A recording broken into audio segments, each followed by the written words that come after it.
గత ప్రభుత్వం రాష్ట్రాన్ని నాశనం చేసిందని ఏపీ ముఖ్యమంత్రి చంద్రబాబు నాయుడు అన్నారు.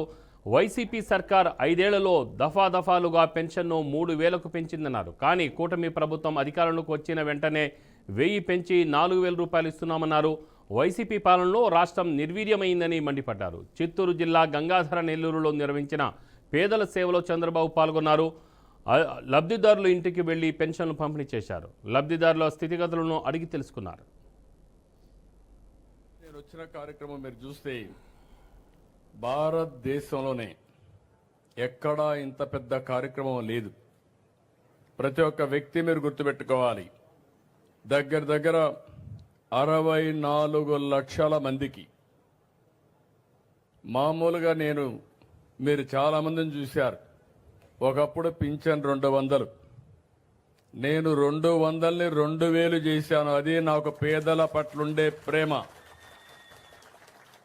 గడచిన సంవత్సరం ముక్కుతూ మూలుగుతూ 5 ఏళ్లు 3,000 చేశారు.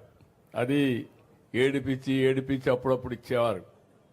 నేను వస్తానే చెప్పాను మీ అందరికీ, 3,000 4,000 చేస్తానని చెప్పి పెంచిన పింఛను కూడా ఏప్రిల్ నెల నుంచి ఇస్తానని చెప్పి మీకు ఇచ్చిన పార్టీ ఎన్డీఏ అని చెప్పి కూడా నేను మీకు తెలియజేస్తున్నా.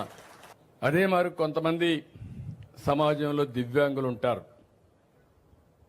దేవుడు వాళ్ళ పట్ల సరిగా చూడకుండా కుంటిగానో గుడ్డిగానో లేకపోతే నడవలేకుండానో కొన్ని దివ్యాంగులుగా ఉండే పరిస్థితి. తెలివితేటలున్నాయి కానీ ఫ్రీగా తిరగలేని శక్తి.